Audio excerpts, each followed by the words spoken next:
Hello crafty friends, it's Alicia here with the project for Tailored Expressions. In today's video, I'm going to be showing you how to create 3 cards, including a 2-for-1, featuring the new Bold Beams cutting plate, Bold Beams layering stencil, and foil lit bold beams. Other products featured on my card today are Stacklets in Stitch Mini Slim, Petite Scallop Mini Slim, and Stitch Circle. I will also be using the mixtape die set. For sentiments, I got out Best Mix Ever and Pop sentiments along with the coordinating dies. The cardstocks I'll be using today are Concord Grape, Dragon Fruit, Granny Smith, Snow Cone, Oreo, and Sugar Cube. I will also be using some TE Vellum and Window Acetate. I got out the same colorful inks along with their coordinating blender brushes, and for embellishing I got out glitter drip drops in purple, pink, teal, and green. I will also be doing some foiling today, so I got out the Mini Mink, Foil Magic Shims, and TE Fun Foil in Silver Stars and Sparkle. To help with stamping, I will be using the exclusive TE Teal Misty and the Just Press tool. And finally, I will be using a variety of adhesives to hold everything together. Let's get crafty! I'm going to get started today with the stenciling using the new Bold Beams layering stencil, and I have a piece of sugar cube cardstock that is a 6-inch square. For stencil number 1, I will be using the Dragon Fruit and Snow Cone, and this is actually going to end up getting us 2 mini slimline cards. Since this is a layering stencil, I want to make sure that everything is lined up nice and squarely, so I'm using the grid paper placemat, and I will be holding the stencils in place today with some pieces of removable labeling tape. Another thing I'm going to use that same tape for is to mask off the areas that I don't want stenciled with the first color.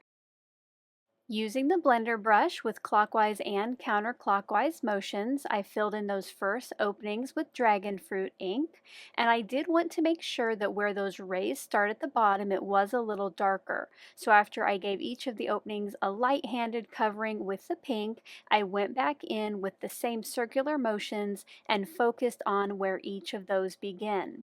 When I liked the ink coverage, I removed those masking tape pieces and covered up the area that I had just stenciled. Now for this first round, I did not clean off the pink from my stencil, but you might want to do that so it doesn't affect the second color, which for me is Snow Cone ink, this nice pretty blue. And I did the same thing with the circular motions and focusing down there at the bottom of the stencil. Once the first 2 colors was down, I removed stencil number 1 and I brought in the second stencil. I did make sure to start aligning with the grid squares that are in the stencil, but sometimes you might need to tweak those just a bit. Once the stencil was securely back in place and I had the masking tape where I needed it, I proceeded with the Granny Smith ink, a nice bright fun green, and then finally for the last color I used Concord Grape. Let us know in that comment section below what 4 colors you're going to use with the Bold Beams layering stencil. And now it's time for the big reveal. I just love these colors together. And now I'm going to turn this one stenciled piece into 2 mini slimline cards. To cut the pieces down, I'm using the second from largest Stitch Mini Slim Stacklet die. And for a nice colorful border, I'm using the Petite Scallop Mini Slim Stacklets with a scrap of Dragon Fruit and Granny Smith cardstock. Off camera, I adhered those layers together, and then using Snow Cone and Concord Grape cardstock, I created 2 mini slimline card bases. On the inside, so the personal message was easy to read, I did add some sugar cube cardstock cut with that same Stitch Mini Slim Stacklet, and then to help clean off the blender brushes, I added a little color to the bottom of each one. When I create cards, I love to make multiples at a time and do 2-for-1s like this project. Let me know if you're the same down in that comment section. For the second project of the video, but the third card, I'm going to be foiling the new Music Notes background from the Foil It Bold Beams package with TE Fun Foil in Silver Stars and Sparkle. I preheated the mini Mink using setting number 3, and then I ran the piece through it in the carrier folder and using a foil magic shim. Once that was done, I did let it cool off a little bit, and then look at all of that sparkle. So fun! To add a little texture and interest to the card front, I'm using the Bold Beams cutting plate on the music note piece, and I'm also going to be using that on a piece of sugar cube cardstock. You'll see here I kept the positives or the rays from the music note piece and the frame from sugar cube. Off camera, I prepared a sugar cube card base, and now I'm going to use the mini Score Buddy to help me get that frame nice and aligned. So I do have a little bit of wiggle time. I'm using liquid glue here, and I'm going to add just a stripe to each of the pieces of the frame. And then when I go to put this on the card front, I'm going to make sure the card is nice and tight down in that left corner, and then do the same with the sugar cube frame. And that is just an easy way for me to align all of the edges. To finish off the card base, I'm going to inlay each of those foiled music note pieces. Once again, I'm using liquid glue for a little bit of wiggle time. I like the way that this is kind of a tone-on-tone look with the white frame on the white card base, but you still have some interest and shine with each of those ray pieces. For the focal point on this card, I'm using the Best Mix die set and some scraps of cardstock to create a fun little cassette tape. I did cut 3 copies of kind of those shaker bits there in the little triangle, and now I'm going to start putting the cassette tape together. TE makes it super easy to get started. There is a little indented place where you place the middle circles on the background. So I'm going to go and add all those pieces using liquid glue, once again just for some wiggle time. And then before I adhere the front on, I'm going to turn this into a shaker card. So off camera, I cut 2 pieces of window acetate that were just slightly smaller than the cassette tape at 3 by 1 3/4 inches. I adhered one of those pieces to the back of the cassette tape frame, and then I still have one piece that I need to get glued down, and that's the little green piece up there in the upper right, but I wanted to make sure that I had everything ready so I knew exactly where this needed to go on the acetate.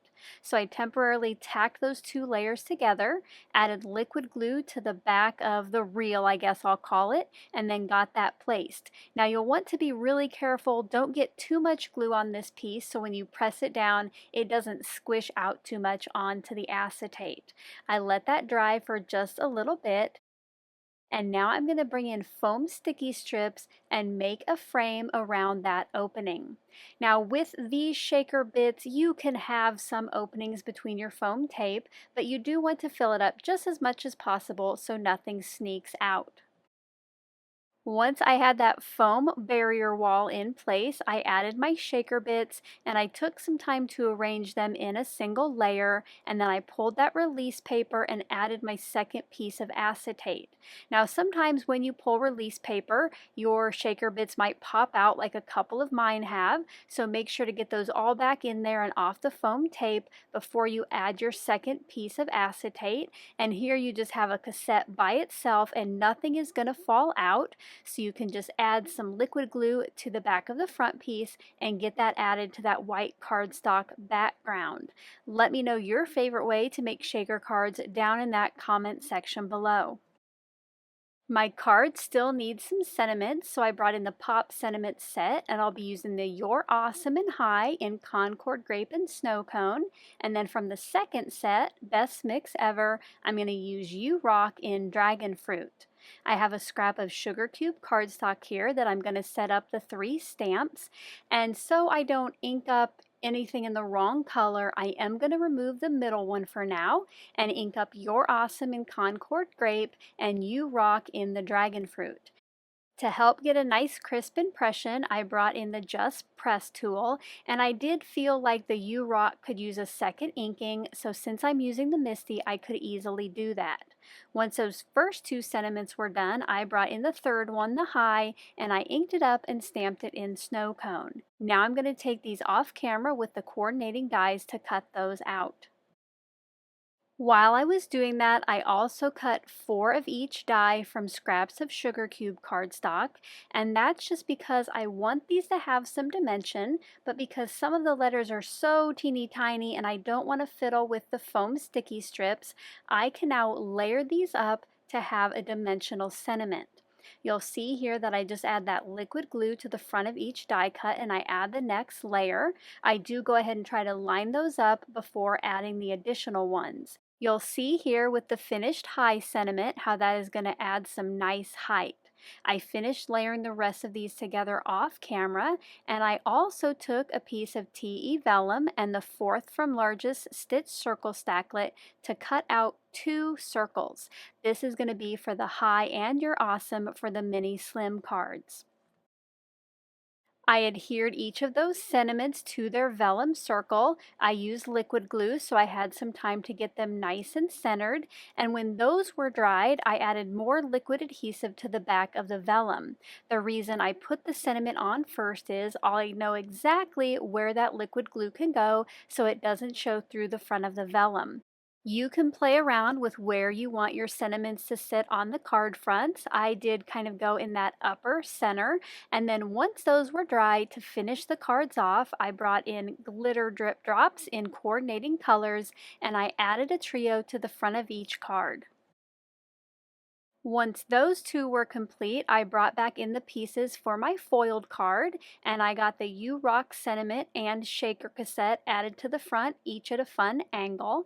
And then to finish this card off, I did cut some extra shaker bits with the Oreo cardstock, and I scattered some around the front of the card. And here are some close-up looks at the finished trio. Thank you so much for taking the time to watch today's video. If you enjoyed the process, a thumbs up is appreciated. And if you're not already a subscriber, we do hope you'll click on the button below so you're the first to know about our latest videos.